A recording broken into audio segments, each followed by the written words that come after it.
There's a reason why some people seem to attract wealth effortlessly, while others spend their entire lives struggling with money. It's not luck, it's not inheritance, and it's not even about working harder than everyone else. The truth is simple. Most people are broke because they don't think in the way that wealth demands. Wealth begins in the mind before it ever appears in the wallet. That may sound simple, almost too simple, but it is the foundation of everything. A person cannot build what they cannot first imagine. They cannot create what they do not first believe.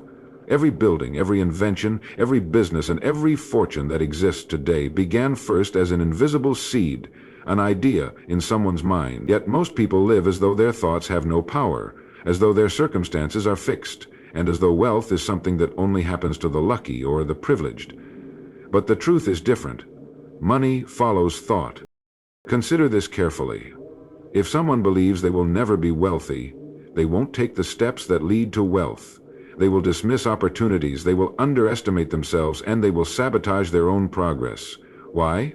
Because their mind has already drawn the blueprint of limitation. On the other hand, when someone believes wealth is possible, when they allow themselves to imagine a future of financial abundance, they begin to think differently. They ask new questions. They look for possibilities. They train their eyes to see what others overlook. The belief opens the door, the action then follows. This is why two people can start with the same amount of money, live in the same city, even work in the same profession, yet one will build prosperity while the other remains broke. The difference is not just effort, it is thinking. One person uses money as a seed, planting it into ideas, investments, or education that will grow. The other uses money as a ticket to spend, to consume, to chase comfort in the moment. The result is predictable. One moves toward wealth, the other away from it. Patient.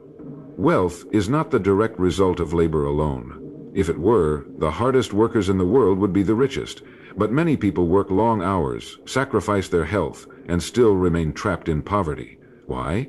Because the mind has not been trained to direct effort in a way that creates growth. Without the right thinking, labor becomes survival instead of strategy.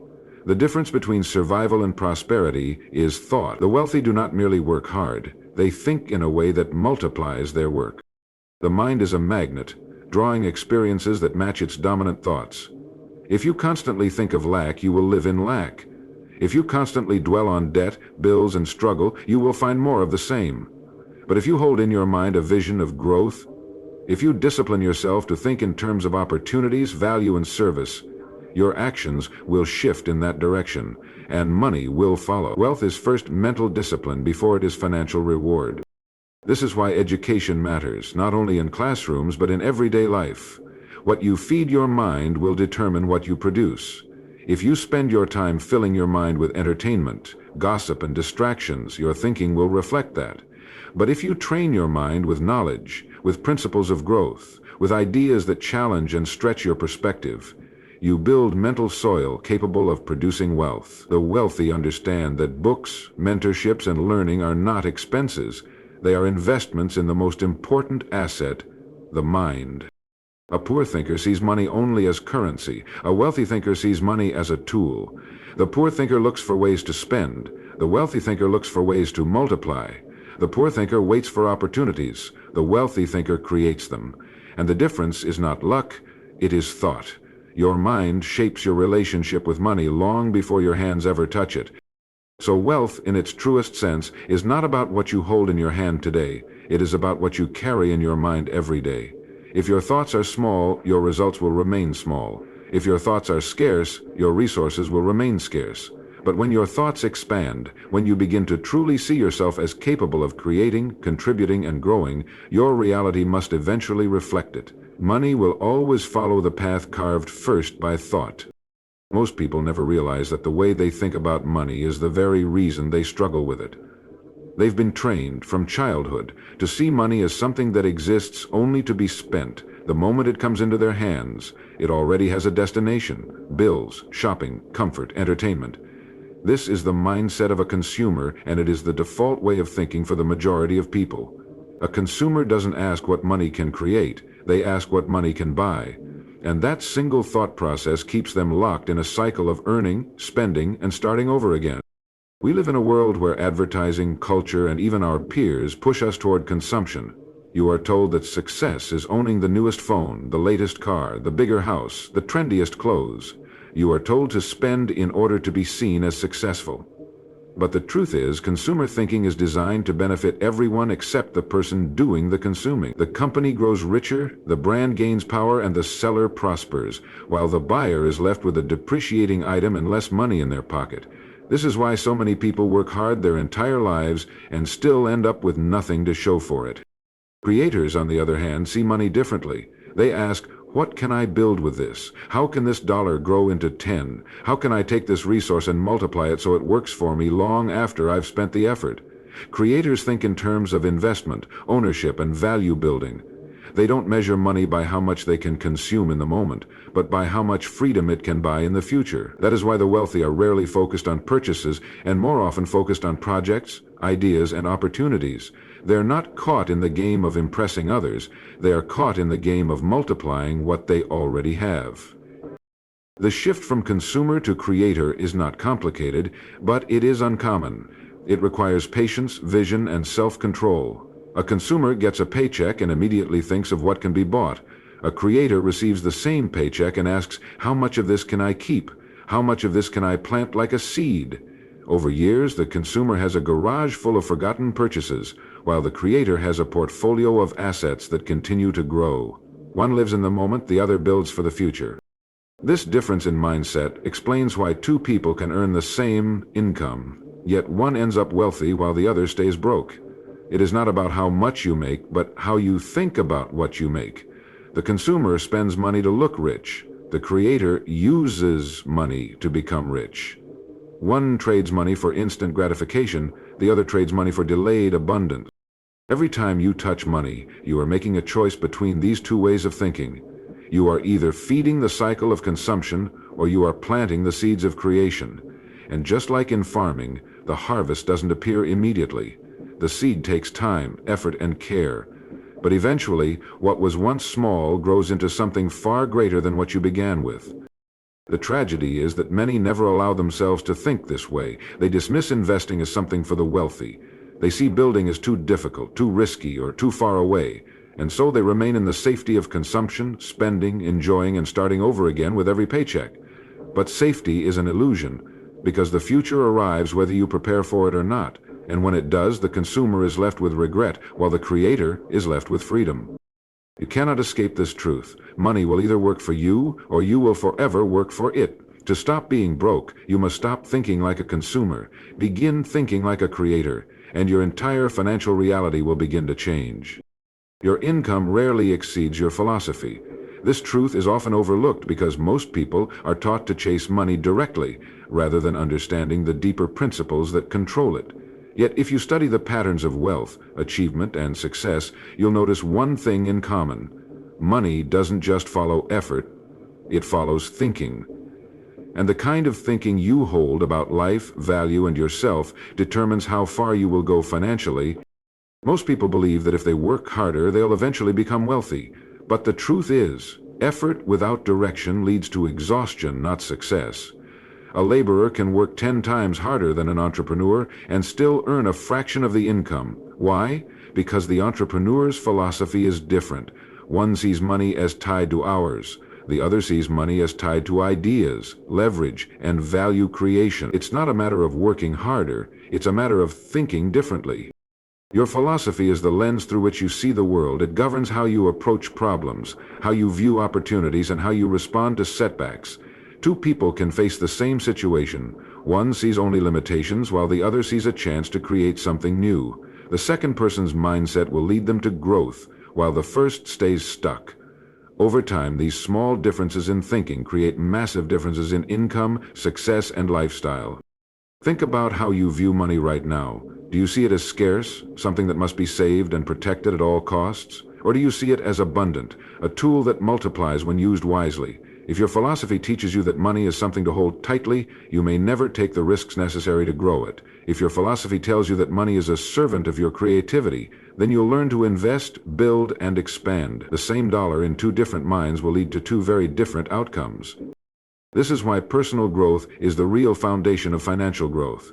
If you don't stretch your mind, you'll never stretch your income. Many people pray for higher wages, better jobs, or sudden opportunities, but they don't work on the one thing that attracts all of those: an upgraded way of thinking. The truth is, you cannot rise economically until you rise mentally. You can't keep a poor philosophy and expect a rich life.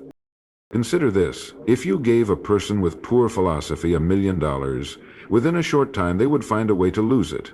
Why? Because their mindset cannot sustain wealth. On the other hand, give a person with strong philosophy a financial setback, and they will eventually rise again. The difference isn't in luck, it's in the way their mind interprets and responds to life.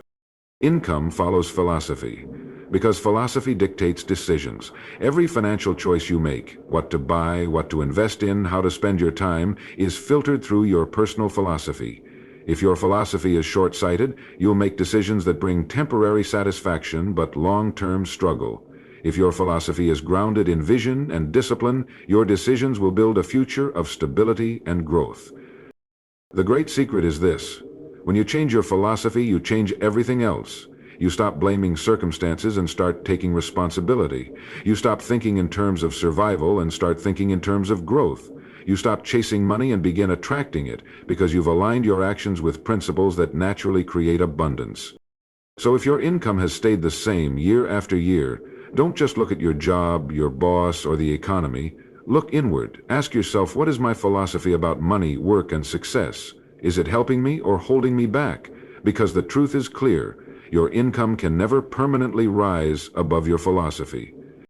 Money doesn't flow toward wishes, it flows toward value. And this is where most people misunderstand the very foundation of wealth.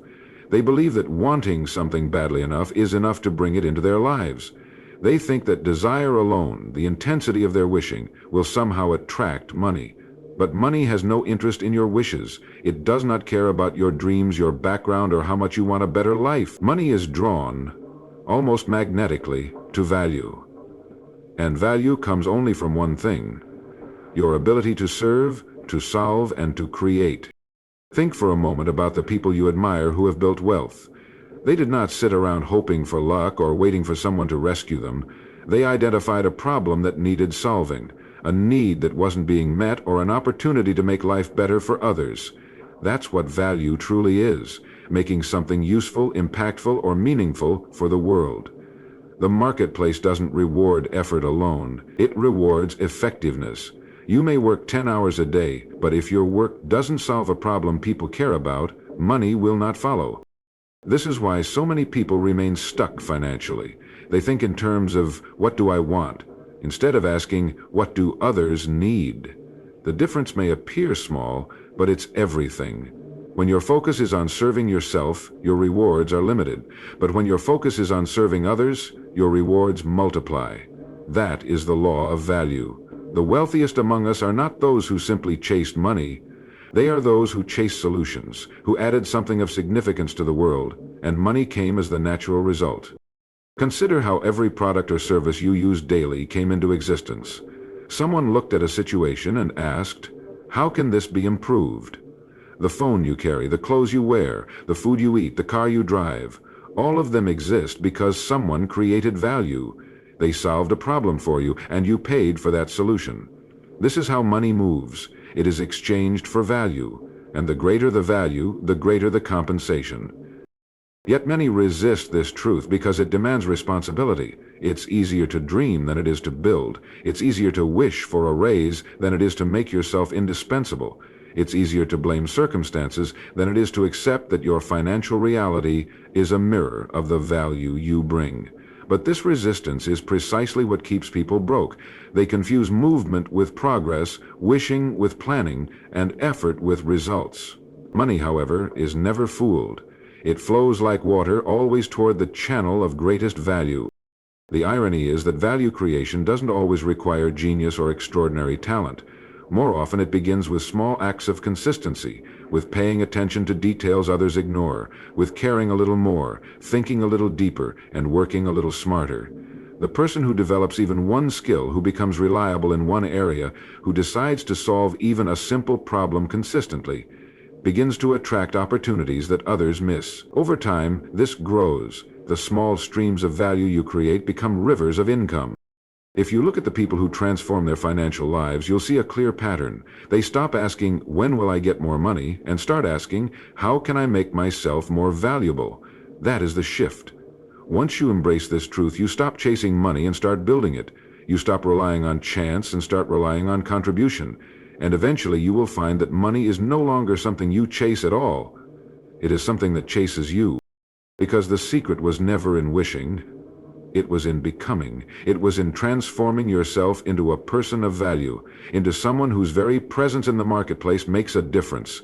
Do that, and money cannot help but find you. It must, because it always flows toward value. Desire is the easiest part of success. Almost everyone you meet wants to be wealthy, wants to be successful, wants to live a life of freedom. But desire alone has never built an empire. What separates the majority from the few is not what they want, but what they are willing to endure to get it. Discipline is more valuable than desire because discipline transforms intention into consistent action, and consistent action is the only bridge to achievement. Think about it. Anyone can want to be fit, but only those who are disciplined enough to eat well, exercise daily, and push through fatigue will achieve it. Anyone can want to be wealthy, but only those who discipline their spending, save strategically, and invest consistently ever arrive at that destination. Desire burns hot for a moment. Discipline burns steadily, like a controlled flame that cannot be extinguished. Desire without discipline leads to frustration. It creates a cycle where you dream big at night, but wake up to the same reality because your actions never match your intentions. You can spend years wishing for more, yet remain exactly where you are because wishing doesn't create results. Discipline does. Every great achievement you admire, every fortune built, every success story told has roots in discipline, not just desire. Discipline is the ability to do what must be done even when you don't feel like it. It's the act of choosing long-term rewards over short-term comfort. The truth is, most people are broke not because they lack intelligence, talent, or even opportunity. They are broke because they allow their feelings to control their actions. They choose entertainment over education. They choose comfort today over freedom tomorrow. They choose desire without discipline, and desire without discipline is worthless. The world rewards those who master themselves. Self-discipline is a form of power. It means you are no longer at the mercy of your moods or impulses. You don't need to feel motivated to act. You act because you have trained your mind to stay committed to the goal regardless of how you feel. Wealthy people are not more talented than the average person. They are simply more disciplined in how they use their time, their money, and their focus. Consider money itself. Most people desire nice things, but their lack of discipline keeps them trapped. They spend everything they earn chasing status symbols instead of building wealth. The disciplined, however, delay gratification. They invest instead of consume. They save when it would be easier to spend. They study when it would be easier to relax. And over time, their discipline compounds into freedom. Discipline also protects you from the biggest thief of success: distraction. In a world filled with noise, endless entertainment, and countless temptations, it's easy to scatter your focus. But discipline forces you to prioritize. It allows you to say no to what doesn't serve your vision, so you can say yes to the few actions that actually matter. The beauty of discipline is that it grows stronger with practice. Each time you keep a promise to yourself, you build trust in your own ability to follow through. Each time you resist the pull of comfort, you strengthen your capacity for greatness. Over time, this self-trust becomes unshakable. You no longer rely on external motivation, you rely on your inner commitment. Desire may inspire you to start, but only discipline will carry you across the finish line. Success is not built in bursts of passion. It is built in steady, repeated action, taken day after day, long after the initial excitement has faded. Discipline is the invisible force that turns ordinary individuals into extraordinary achievers. And until you master it, desire will remain nothing more than a dream floating in your imagination. Luck is one of the most overestimated forces in the world of money. People often say, "If only I got the right break, if only I won the lottery, if only I was born into the right family." But the truth is, most people who rely on luck are the ones who remain broke. What actually determines financial destiny are the habits a person lives by every single day. Luck may come once in a lifetime, but habits are repeated thousands of times over a lifetime. And those repetitions, small and almost invisible at first, shape who you become and what you can achieve. Think of it this way: every decision you make with your money is a brick you're laying in the foundation of your future. If you spend recklessly, if you buy to impress others, if you delay saving until next year, you're laying bricks that weaken your foundation. But if you build habits of discipline, like saving a portion of everything you earn, studying how money works, and directing your energy into productive goals, then over time, your financial foundation becomes unshakable. It's not a matter of chance, it's a matter of design. Habits are powerful because they don't require constant willpower once they're established. At first, saving a little money each month or resisting a needless purchase feels uncomfortable. It feels like sacrifice. But the more you do it, the more automatic it becomes. Eventually, the action no longer feels like effort, it feels like your nature. This is why wealthy people seem to move differently. They're not fighting their impulses every single day, they've trained their impulses. Their default actions serve their goals instead of sabotaging them. Consider health as an example. A person who eats poorly and never exercises may look fine at 20, but by 40 or 50 the consequences catch up. The same is true with money. Poor financial habits don't destroy you in a week or a month, but they compound silently in the background until one day the weight is unbearable. On the other hand, small positive habits, investing, learning, working on side skills, may not look impressive in the beginning, but given time, they create a future most people only dream about. The truth about habits is that they're democratic.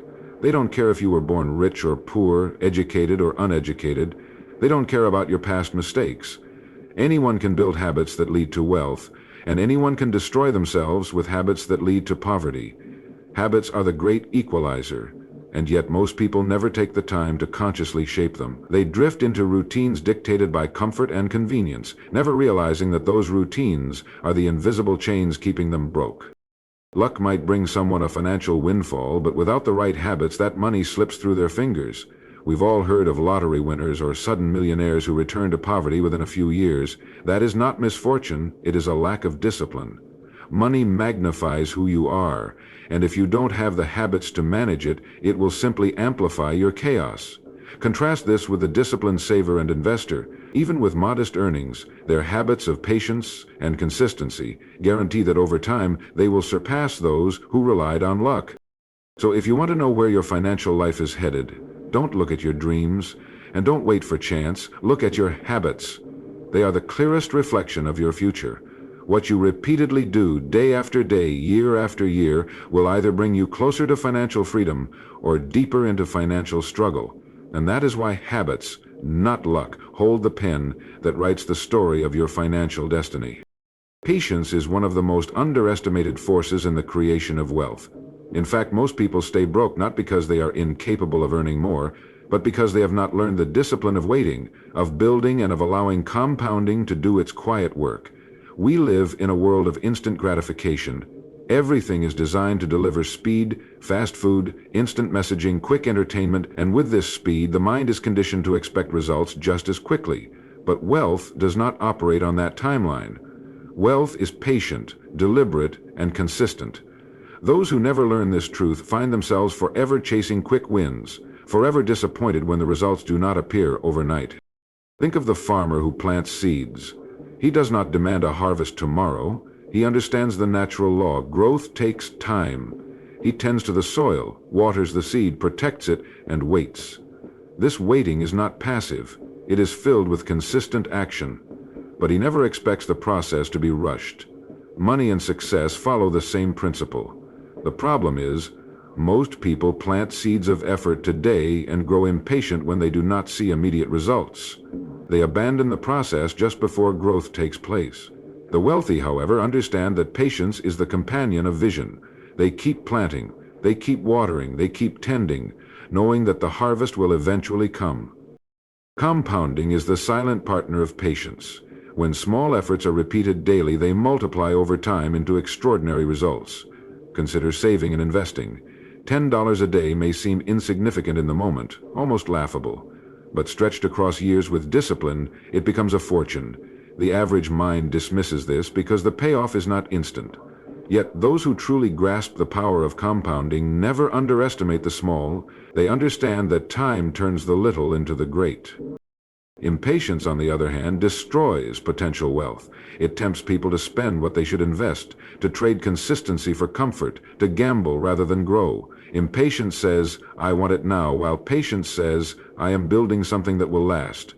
Look closely at those who stay broke, and you will see this pattern. They trade tomorrow's security for today's pleasure. They eat the seed instead of planting it.